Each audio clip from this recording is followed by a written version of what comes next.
내 인생에 닥치는 그 문제를 어떻게 해결할 수 있을까? 오늘 본문 말씀을 통해 함께 나누기를 원하는데요.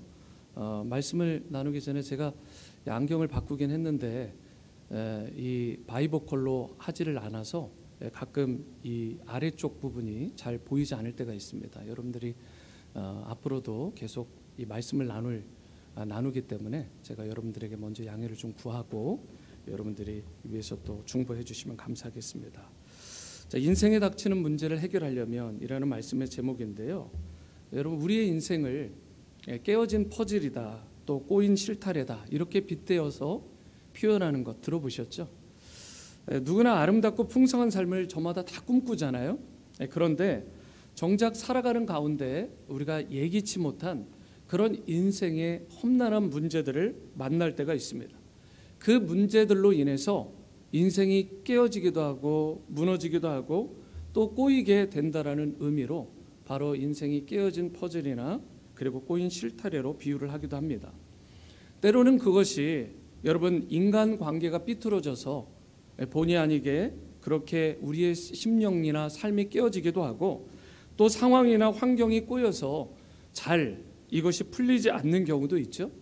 때로는 내 잘못만이 아니라 누군가 다른 사람의 잘못인데 그 잘못으로 인해서 나까지 인생에 꼬이고 엮여서 어려움을 겪는 경우도 있을 것입니다.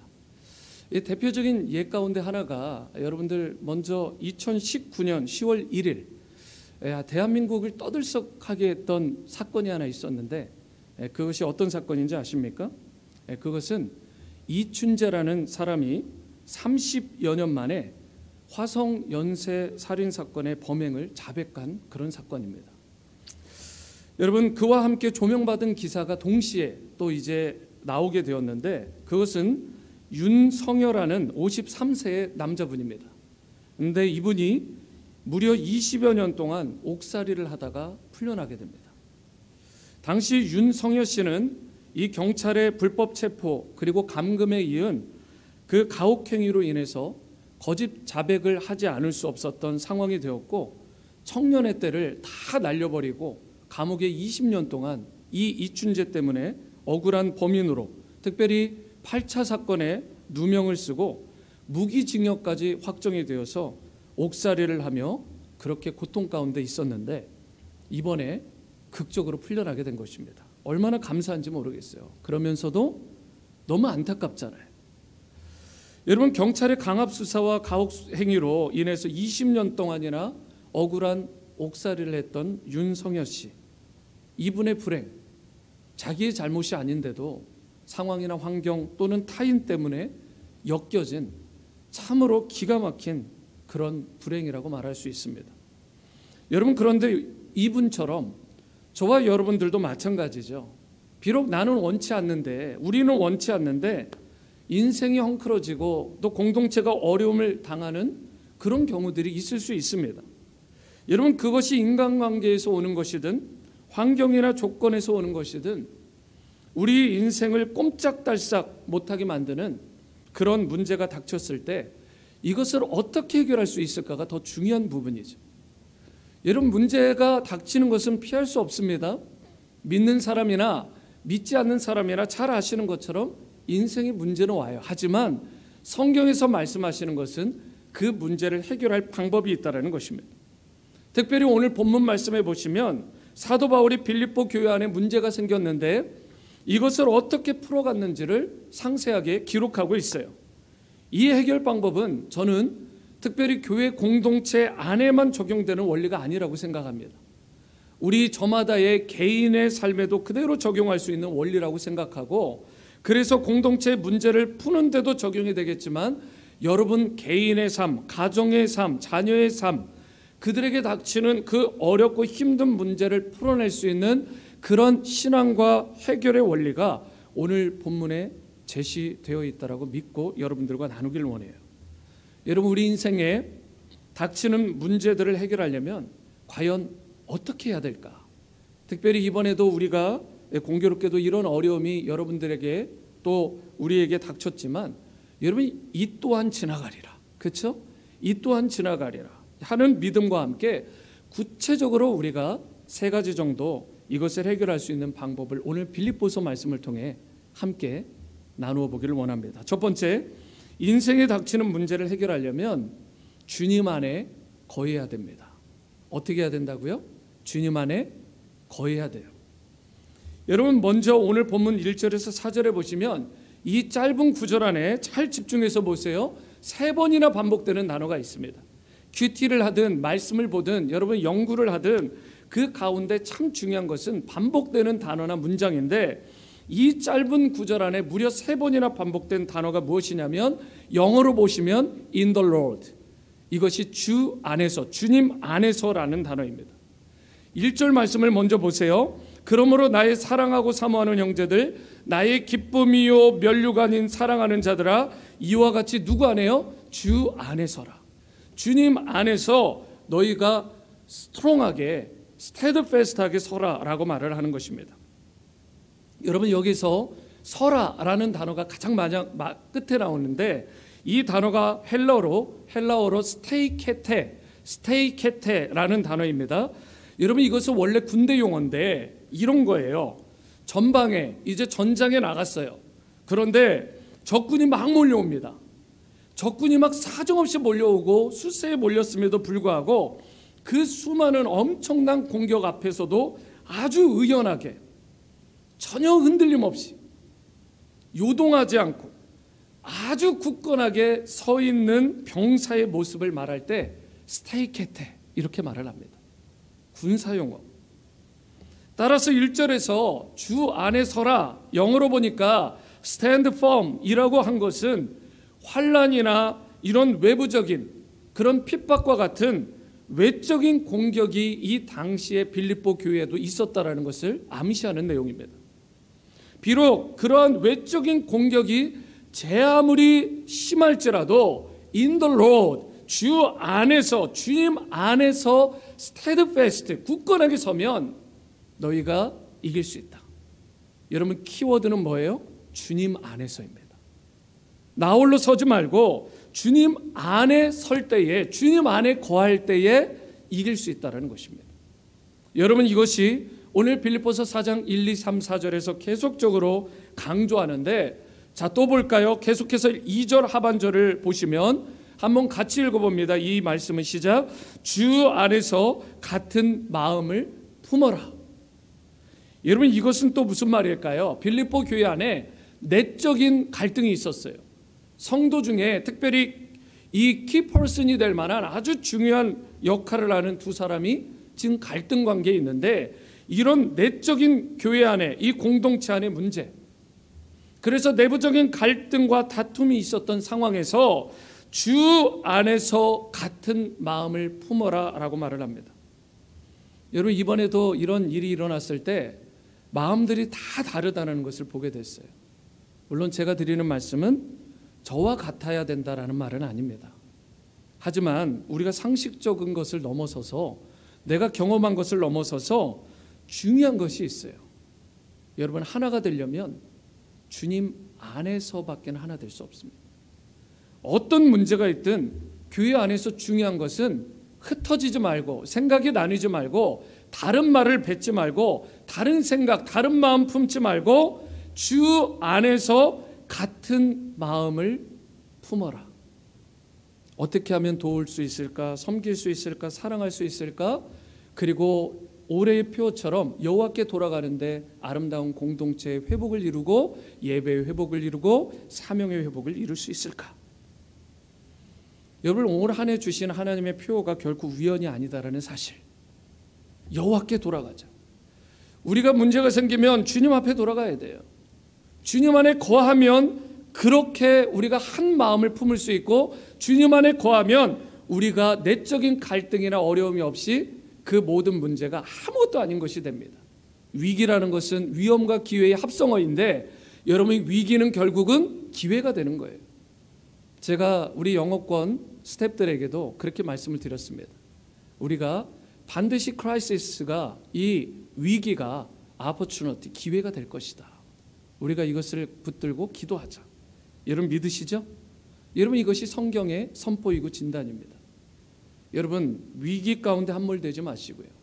절망 가운데 무너지지 마시고 우리가 주님 안에 거하게 되면, 주님 안에 하나됨을 이루게 되면 여러분 어떤 문제도 넘어설 수 있게 되고 오히려 놀라운 기회로 반전이 되고 예배가 회복되고 사명이 회복되고 그리고 공동체가 회복되는, 가정이 회복되는 놀라운 은혜를 누리게 될 줄 믿습니다.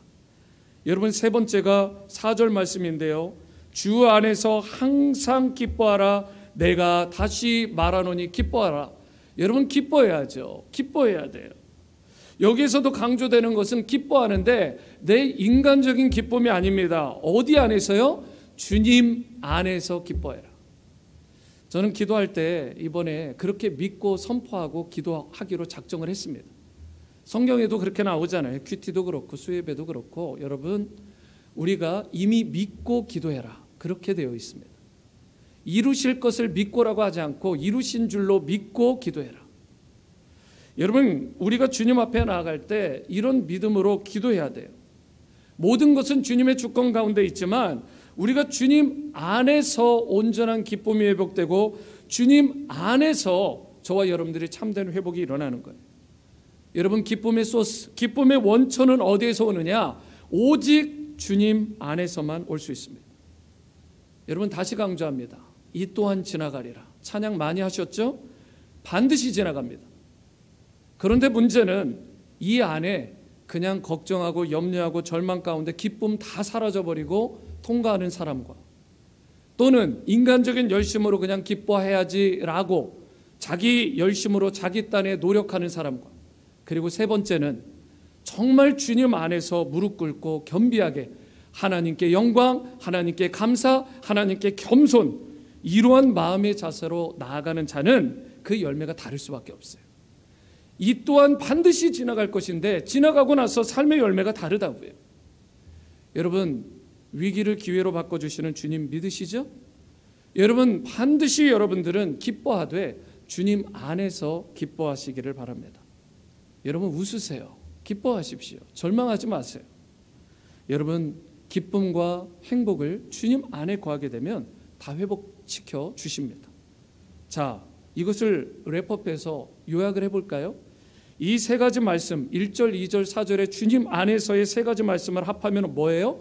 우리 인생에 닥치는 문제들이 있는데 그것이 외적인 문제이든 내적인 문제이든 마음속에 있는 갈등이나 심령에 관련된 문제이든 어떠한 상황과 어떤 문제이든 감사한 것은 이 모든 문제를 해결하는 참된 비결은 in the Lord, 오직 주님 안에만 있다는 것입니다. 여러분 이것이 신자의 신앙이고 신자의 고백입니다. 저는 여러분과 제가 이 상황들을 정말 이런 마음으로 그리고 이런 믿음의 결단으로 in the Lord, 주님 안에서 넘어갈 수 있게 되기를 축복합니다. 여러분 이것이 신자, 이것이 믿음 있는 그리스도인의 모습입니다. 하나님을 기쁘시게 할 뿐만 아니라 하나님께 영광을 돌려드리는.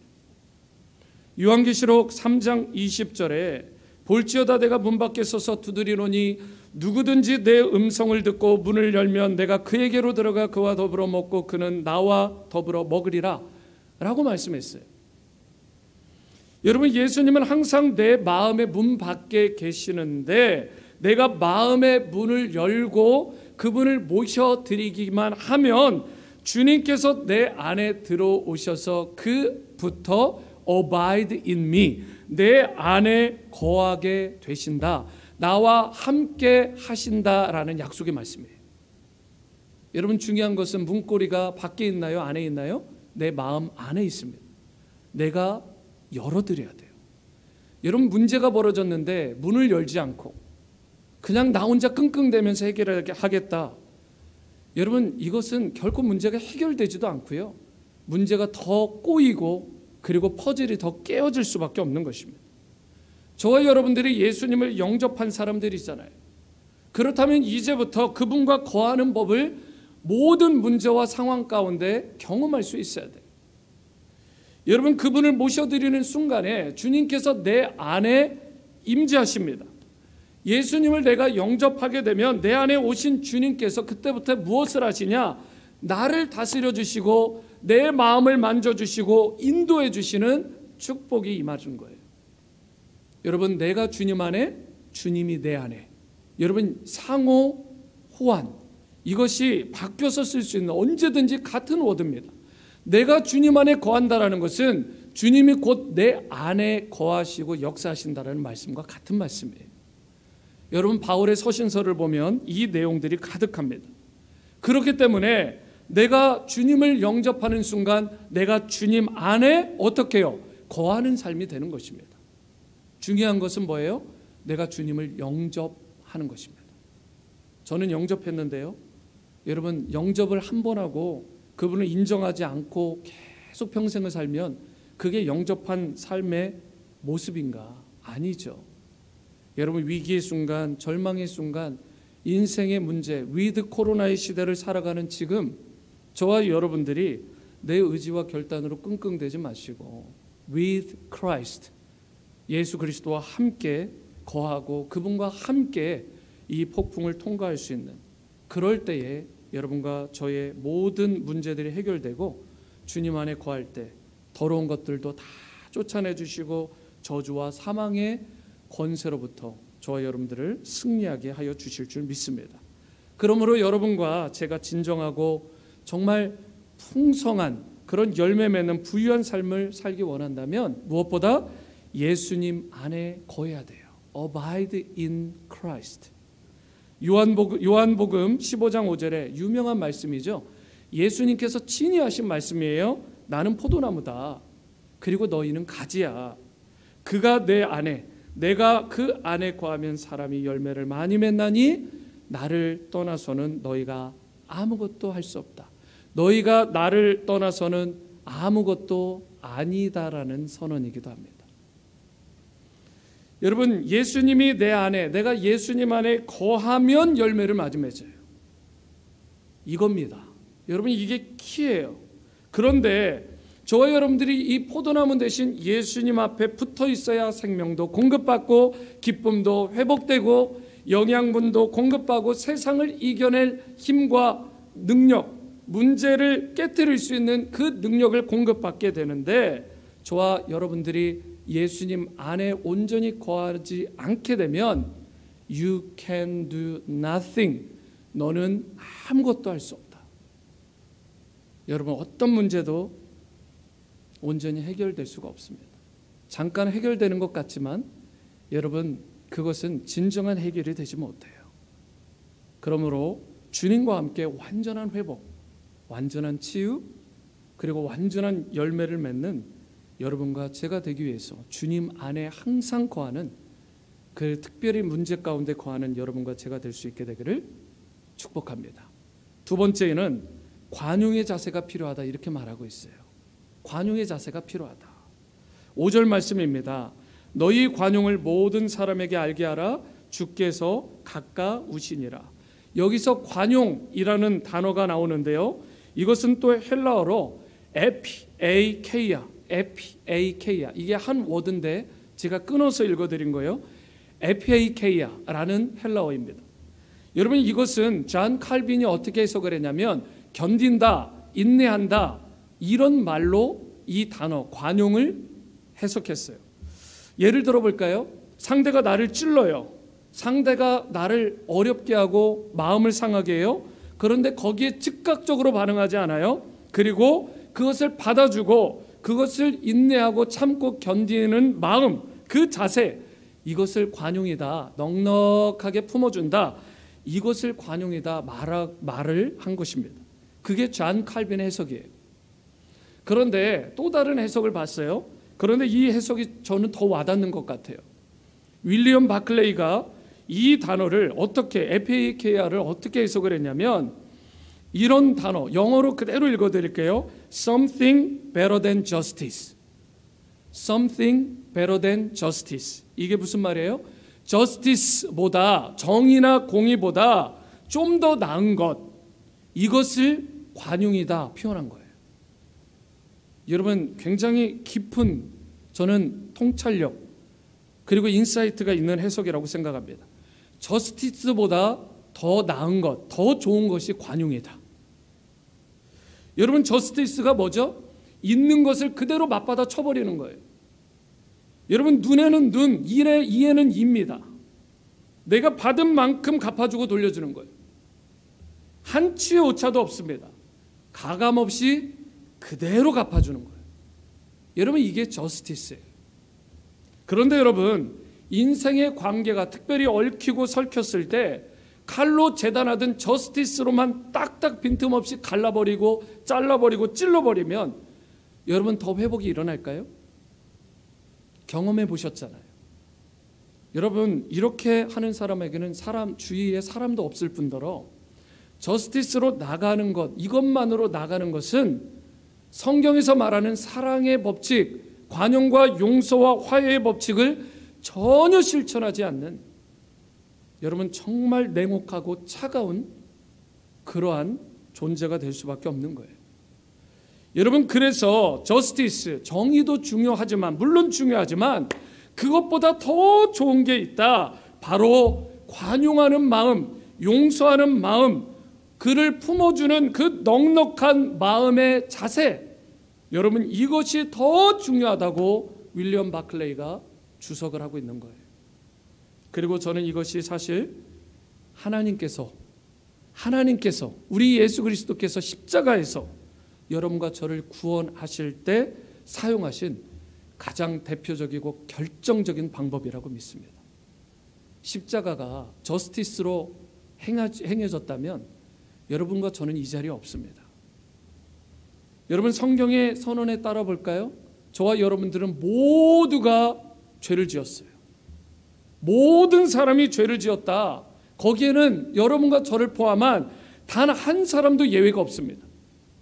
세상에 말하는 어떤 의인도 판사, 검사, 경찰 필요 없어요. 저와 여러분들 모두가 다 죄를 지었다라고 선언합니다. 죄를 지으면 어떻게 해야 되죠? 죄의 대가를 치러야죠. 성경에서는 죄의 대가는 사망과 심판과 저주라고 말하고 있습니다.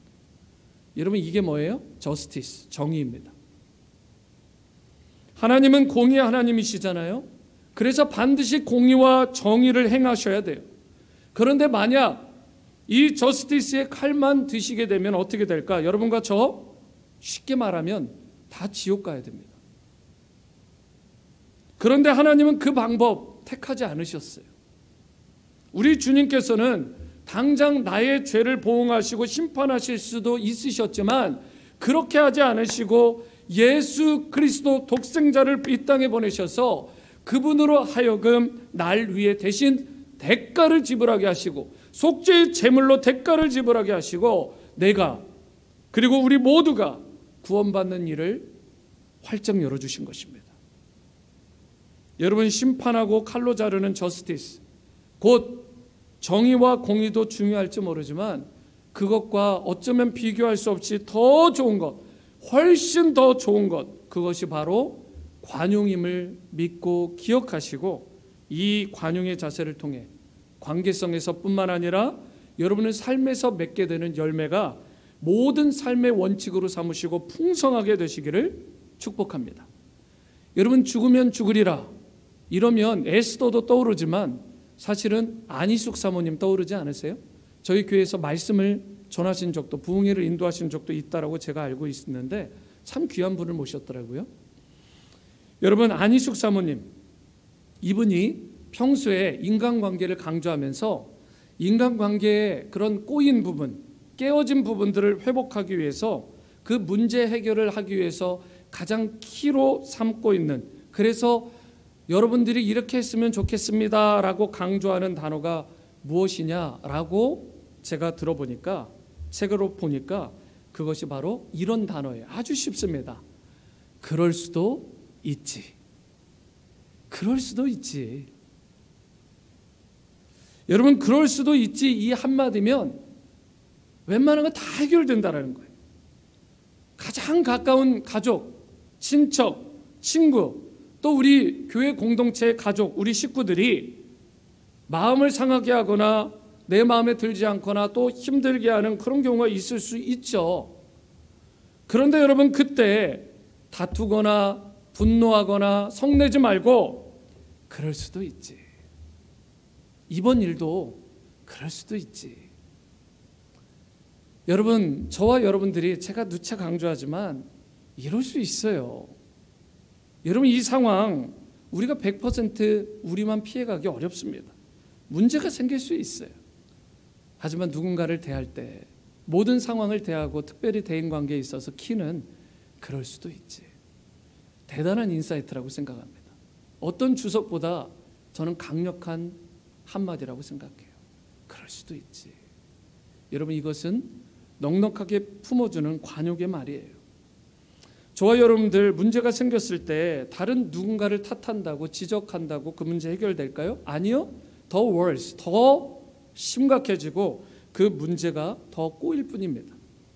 누군가를 탓하고 원망한다고 해서 문제가 결코 해결되지 않아요. 하나님 앞에 나가야 됩니다. 하나님이 나를 다루셨던 그 관용과 용서와 화해를 내가 기억하고 다시 체험하고, 나도 다른 누군가에게 그럴 수도 있지, 그럴 수도 있지. 저스티스보다 더 좋은 그 관용, 넉넉하게 품는 마음으로 그럴 수도 있지. 이 자세로 실천하면 여러분, 모든 대인관계, 웬만한 것들은 그냥 스르르 넘어가게 되는 것입니다. 문제가 해결되는 거예요. 우리가 살고 있는 이곳 존슨 카운티의 인구가 약 15만 명입니다. 15만 명. 여러분, 그런데 그 중에 코로나에 확진된 누적 인구만 지금까지 12,000명입니다. 제가 계산해 보니까 정확하게 하면 12.5명, 12명 반마다 좀 높여서 하면 13명, 좀 제너러스하게 13명 가운데 1명이 확진된 숫자예요. 제가 계산해 봤어요. 우리 교회의 교인 수를 대략 220명으로 잡았습니다. 어린아이부터 노년에 이르기까지. 영어권, 한어권 다 해서. 220명을 13으로 나눠봤어요. 예상 확진 인원이 현재 수치로, 앞으로 수치가 아니라 지금까지 17명 정도가 나와야 사실 보통 에버리지입니다. 그런데 여러분, 우리가 정말 분에 넘치는 은혜를 받았어요. 여러분, 성탄 예배 다 드릴 수 있었고, 송구영신 예배 거기다가 일주일 특세까지, 세상의 모든 교회들이 다 클로즈 되었을 때 저와 여러분 하나님의 은혜를 받아서 확진 거의 없는 상태처럼 우리가 서로 조심도 했지만 우리가 조심한다고 되나요? 여러분, 저스티스로 우리에게 다가오지 않으시고 관용과 인자와 사랑과 용서와 품어주신 그 하회 같은, 도저히 이해할 수도 해석할 수도 깨달을 수도 없는 그 놀라운 엄청난 하나님의 은혜의 파도로 우리를 덮어주셨기 때문에 저와 여러분들이 보호받고 여기까지 올 수 있었습니다. 그렇다면 코로나에 걸린 사람은 하나님의 은혜를 받지 못했느냐? 아니요. 여러분, 강조드리지만 모두가 하나님의 은혜 안에 있습니다. 함석헌 선생님의 말씀처럼 고난이 아니고서는 하나님께 더 가까이 갈 수 없어요. 여러분, 우리가 위기를 겪을 때 오히려 고난 가운데 하나님께 더 가까이 가면 그것이 하나님의 은혜이고 축복인 줄로 믿으시기 바랍니다. 그런데 반대로 우리가 코로나는 걸리지 않았는데 하나님께 더 가까이 가지 못해요.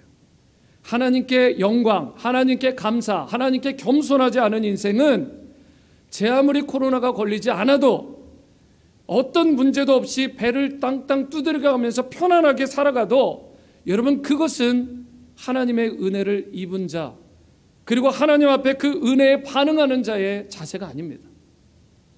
모든 순간, 모든 상황에서 여호와께 가까이 가야 돼요. 모든 문제 가운데 in the Lord, 주님 앞에 가까이 가야 돼요. 저와 여러분들, 지금 우리는 with 코로나와 함께 살아가는 시대 가운데 있어요.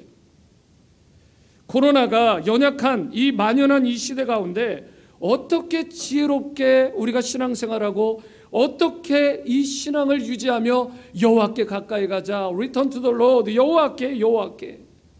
여러분, 이것을 더 고민하며 이제는 고민만 하지 말고 실천하며 살아야 되는 때예요. 위드 코로나인데 올 한 해 끝나면 코로나가 없어지나요? 그러면 정말 여러분들 교회에서 예배 안 드리실 거예요? 여러분 봉사 안 하실 거예요? 여러분 선교와 전도는 스탑해야 되나요? 여러분 우리의 신앙이 주님 앞에 더 가까이 가려면 다른 방법 없잖아요. 건강하면 모이기를 폐하는 어떤 자들의 습관과 같이 하지 마라. 모이기에 힘써라. 여러분 말씀대로 반응하시고 서로 넉넉한 마음으로 관용하시고 그럴 수도 있지라고 하면서 오직 하나님의 은혜를 구하셔야 됩니다. 위드 코로나예요. 여러분 이 상황 가운데 어떻게 신앙생활을 잘 할 수 있을까? 하나님과 친밀한 교제를 나누며 하나님께 영광과 감사와 또 하나님 앞에 겸손한 인생으로 계속해서 쓰임받을 수 있을까? 여러분 이 시간을 결코 헛되이 쓰지 마시고 이 또한 지나가겠지만 남는 것이 아무것도 없는 인생 되지 마시고 남길 것이 풍성한 여러분과 제가 될 수 있게 되기를 바랍니다. 어제 제가 실시간 주일 예배를 한국에 있는 교회를 하나 봤습니다. 제가 잘 알지도 못하는 교회인데 평상시에 좀 유명한 교회예요. 그런데 그 교회가 이 엄동설 안에 좀 춥습니까? 야외에다가 의자를 쫙 펴놓고 겨울 자켓에 담요 뒤집어 쓰고 예배 드리시더라고요. 제 믿음의 야성을 막 불러일으키더라고요. 여러분 우리 신앙 정말 바른 것인지 건강한 것인지 잘 진단하셔야 됩니다. 믿음의 야성, 신앙의 야성이 사라지면 세상 가운데 우리가 견뎌내고 버텨낼 수 없어요.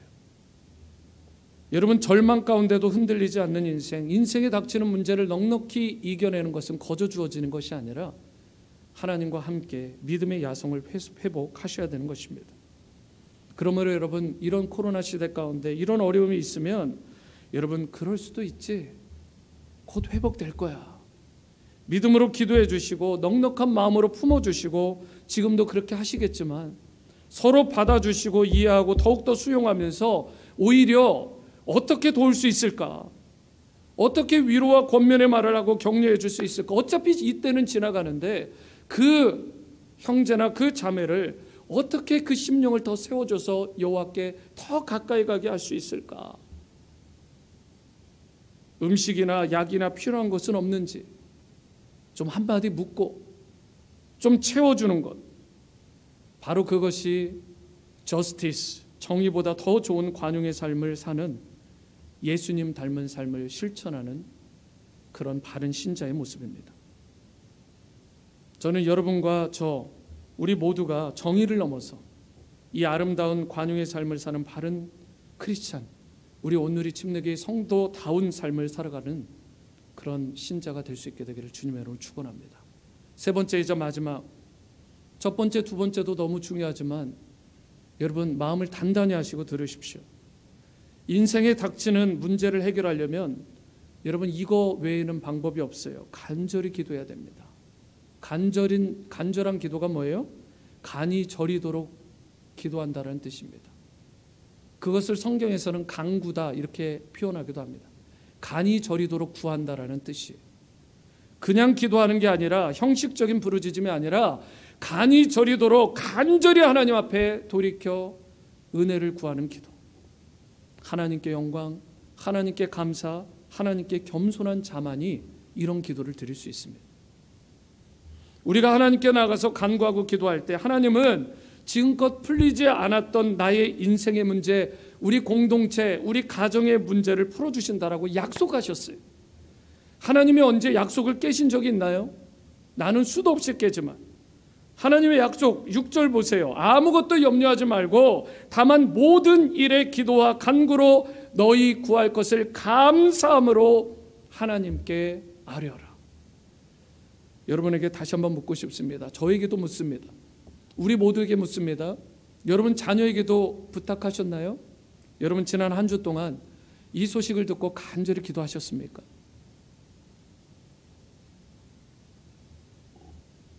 여러분 이미 경험하셨듯이 염려는 아무런 도움이 안 된다고요. 문제가 생겼을 때 걱정한다고 그 문제 결코 해결되지 않습니다.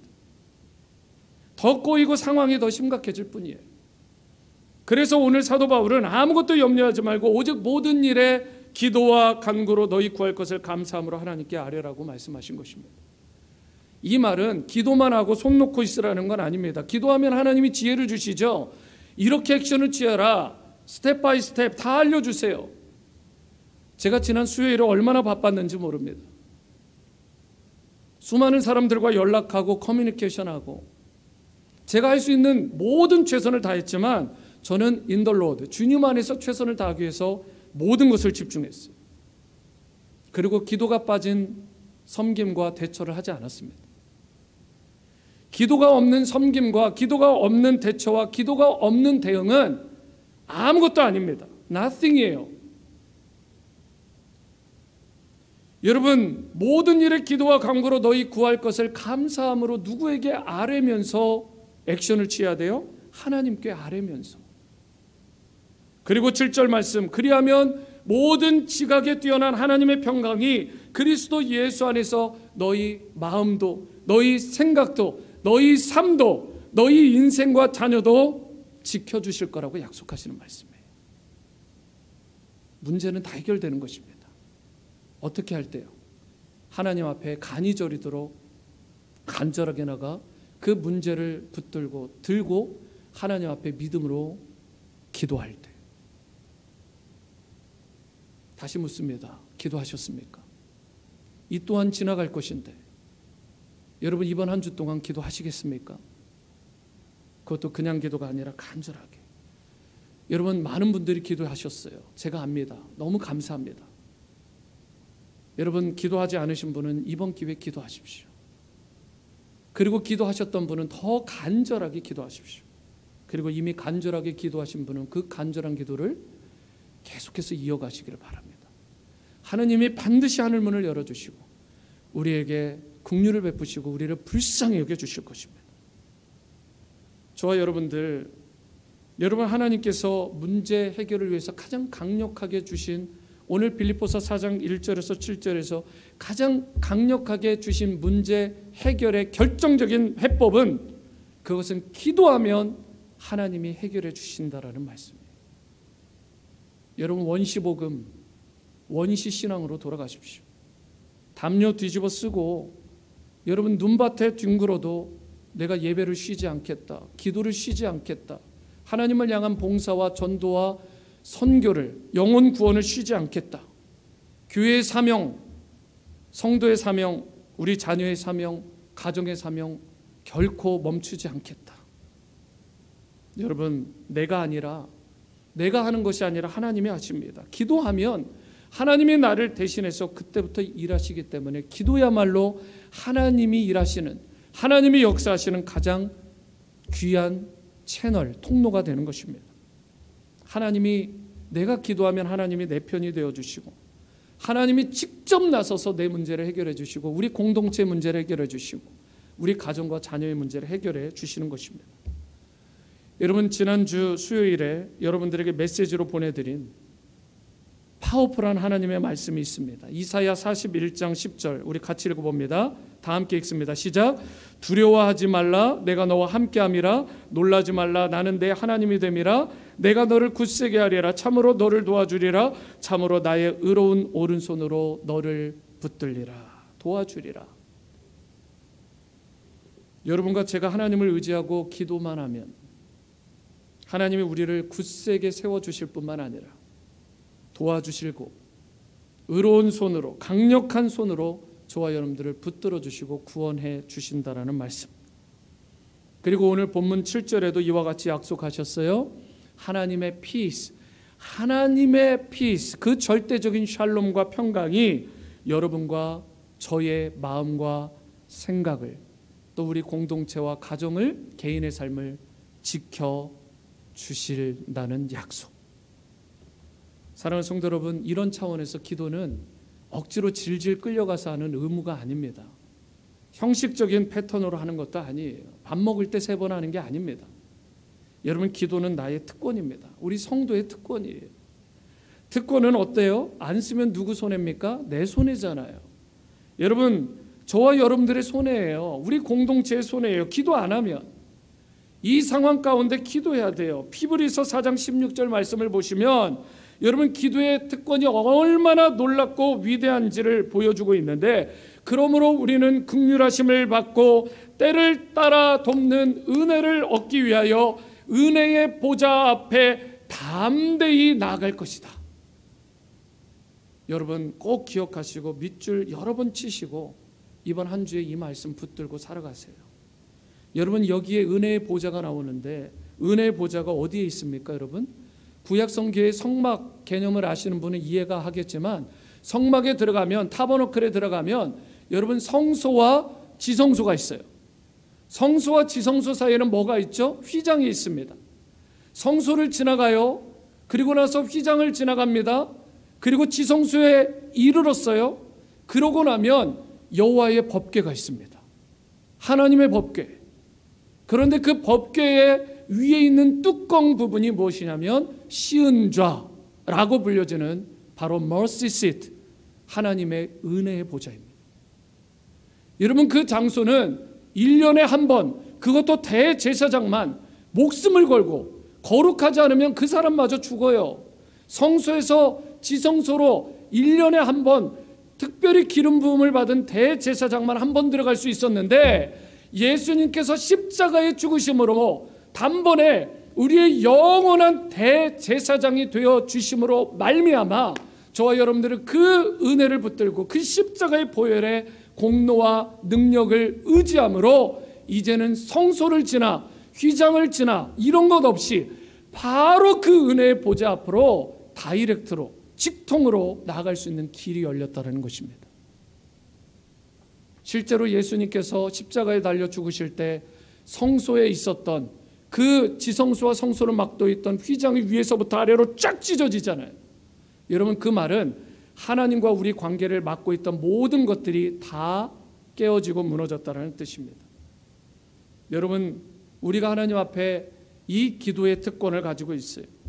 이제는 누구든지 은혜 보좌 앞에 나갈 수 있는데, 그렇게 되면 첫 번째는 긍휼하심을 받는데 하나님께서 우리를 죄 사해 주시고 용서해 주시고 거룩하게 하신다는 뜻입니다. 두 번째는 때를 따라 돕는 은혜인데, 내가 정말로 필요할 때 때를 따라 돕는 은혜, 그때마다 도와주시는 은혜를 주세요. 이번 일에도 앞으로도 때를 따라 돕는 은혜를 주신다는 약속. 말씀을 맺습니다. 오늘 여러분과 저는 무엇보다 하나님의 때를 따라 돕는 은혜가 필요한 자들입니다. 그런데 우리가 간절히 기도하면 하나님께서 저와 여러분들에게 때를 따라 돕는 은혜를 부어주신다라고 약속하셨어요. 기도하면, 간절히 기도하면, 은혜 보좌 앞에 나아가 기도하면 여러분이 필요로 하는 것 채워주십니다. 목마름을, 갈증을 해결해 주세요. 여러분의 인생에 닥치는 모든 문제들을 해결해 주신다는 약속입니다. 그러므로 개인의 문제가 생겼을 때, 가정의 문제가 생겼을 때, 우리 공동체 가운데 문제가 행여나 있을 때에 주님의 은혜 보좌 앞에 나아가 간절히 부르짖어 기도하는 여러분과 저, 우리 모두가, 우리 자녀들이 다 되어줄 수 있게 되기를 바랍니다. 세상 사람들처럼 답답하다고 탄식만 하면 안 돼요. 주저앉고 절망만 해서는 안 됩니다. 주님의 mercy seat, 은혜의 보좌 앞에 나아가 주님의 선한 은혜의 능력을 의지하여 매어 달릴 수 있게 되기를 바랍니다. 영광의 새날, 영광의 축복된 새 아침을 맞이하는 여러분과 제로 반드시 주님의 그 선한 능력으로 일으켜 세워주실 것입니다. 주님의 그 선한 능력으로 다시 일어서시는 여러분과 저, 또 특별히 오늘 방송에 함께 이 예배를 드리고 있는 모든, 특별히 어려움 가운데 있는 모든 지체들, 여러분 선한 주님의 능력으로 다시 일어서고 문제 해결받고 승리하는 은혜가 있게 되기를 주님의 이름으로 축원합니다.